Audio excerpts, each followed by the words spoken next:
Alright, so as all your boat owners know, that every boat has its secret little things that you have to do before you can start it, sail it, etc. So very important for me before I take people out on a new boat is to come and speak to the captain or the owner and see exactly what it is. Luckily, the guy that's been working on the boat for the owner of this boat is here, and he's told me exactly how to start it. So the tricks of this one is you put it full throttle, and then let's see if it starts.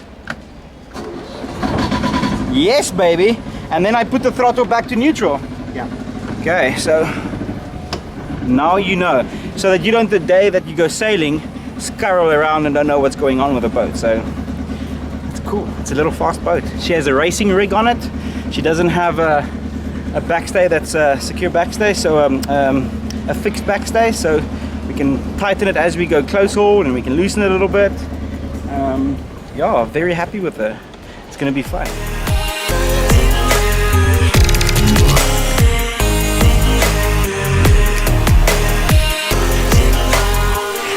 Alright you guys, I have over time developed like a system that I check when I come onto a new boat to see what I need to know in order to be able to sail the boat. I know it sounds like a lot, but I've come up with like 15 points that I generally check. Now on a sailboat, please know that there's so many more things that you can check. You don't have to go with this that I'm saying, but as a captain, when I step onto a boat, there's generally 15 things that's very important for me to check. And I know that you will comment below and say, hey, what about this? What about this? What about that? I probably check that too, but the most important things for me is, let's go. Number one, the engine. Every single engine has some sort of a funny thing that you need to do. Either you have to turn the key like this, or you have to keep in the glow plug for 3 seconds or 2 seconds, or the throttle needs to be open, or it needs to be like this, needs to be like that. So figure out exactly what it is, how that engine starts. And then I make notes of that. So I have my little book always, and I will go through my 15 points that I know off my head by now, and I'll put the boat's name there, the location, and I'll just make notes, because you know when stuff starts going wrong on a boat, you don't want to think what they said, you want to know and you want to have it handy, so you'll put that in the chart table. Number two, the battery bank. What does the battery bank look like? Is there one battery bank? Is there a starting battery? Is there solar panels? How does that work? Because if your batteries are flat at sea, you need to know, first of all, can you charge them? Is there a second option for the engine, etc.? That's really important for me. Then the anchor. Is there an anchor? Is there a windlass? How do you operate the windlass? If something happens and you go wrong and you need to put out the anchor, sometimes something bad happens and you just need to not move forward anymore, and then you just drop the anchor. And so you need to know what the anchor looks like and how it works, and is it operational, etc. What type of anchor is it?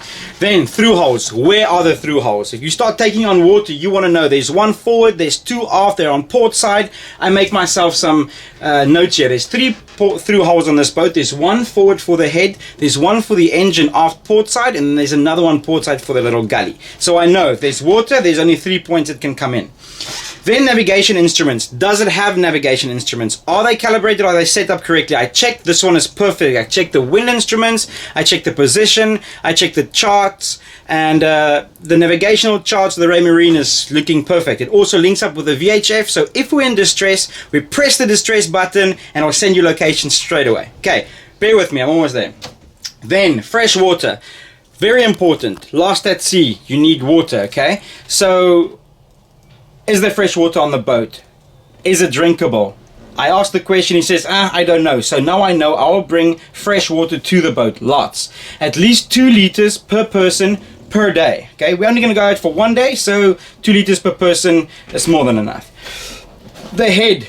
Is it operating? Does it function? How does it function? And I can then explain it to the clients or to the friends. The rigging. What does the rigging look like? Is it healthy? When last was it inspected? Is there a survey on it? Just check how it's set up. Is there a backstay that needs to be hydraulically pumped? Stuff like that. Sails. Where is your sails? Is there a sailing locker? What's the type of sail that's up there now? How do you hoist the main sail? Where's the uphaul? Is the main sheet fine? Check that stuff. Then bilge pumps. Is there any bilge pumps? Where are they? Is it automatically bilge pumps? Is it manual bilge pumps? And is there, you know, the ones that you pump? There's one forward and aft that you pump, and I make that note here. Flares. Are there any flares? Are they outdated? Okay. Next point, grab bag. Is there a grab bag on the boat? And is there a life raft on the boat? Next point, VHF. Is it working? Is there a handout VHF? And is there one in the grab bag? And the last one that I always check, is there a man overboard apparatus? So is there a horseshoe, or is there anything that you can throw overboard for somebody that has fallen overboard? And that's kind of the 15 things that I look at when I go into a new boat. So I hope you learned something. If there's anything that you think I should still check, comment below and I might make it 16 or 17 or 101. Alright, now that the medical is done, I'm on a little L34 sensation. I'm checking out the engine, I'm doing pre-checks, I'm taking some friends out, and you out for a sail tomorrow to Robben Island. It's going to be a very nice day. I've showed you the boat before, I'll show you some more, and tomorrow we're going to have such great fun. We're going to do a catch cook episode and I'm going to hang out with you. It's going to be so much fun. So the engine sounds amazing. It's a little 2-cylinder and sails on, the tiller is on. I'm going to show you.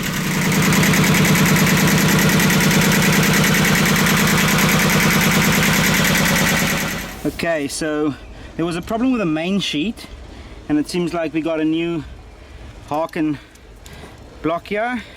That shackle is good and oh, that looks perfect. They varnished a nice tiller for us. The cockpit is brand new, done over, plus the deck.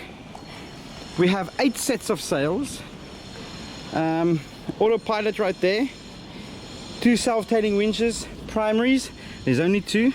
Okay, so there's a small winch here and a winch there for the reefing points. Your sheet lines come all the way from your there's a problem, look here, there shouldn't be between the shroud, between those. Okay, so those are the things that you want to check out.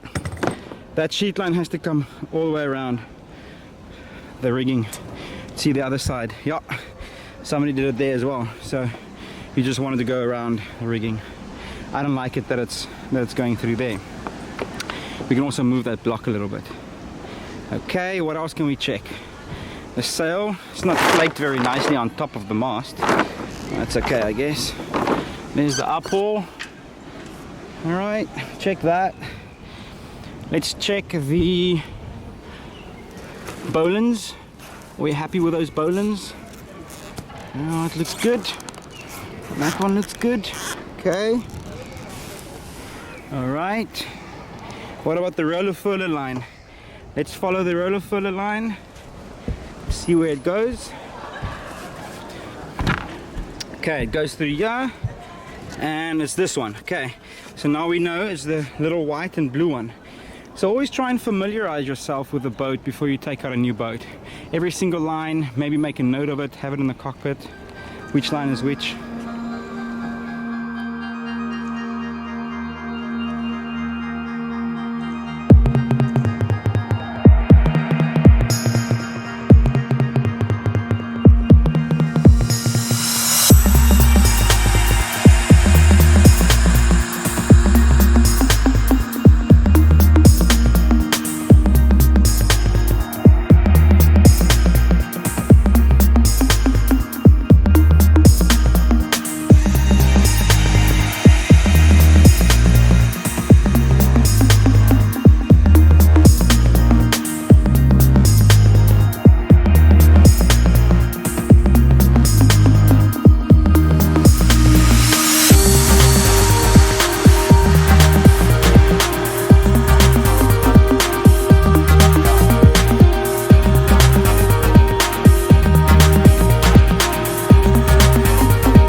To drop the anchor, don't throw all the anchor chain out at once because then it coils up. Okay, so throw the anchor, feel when it hits the bottom, give it some rope, and then I'm gonna come back.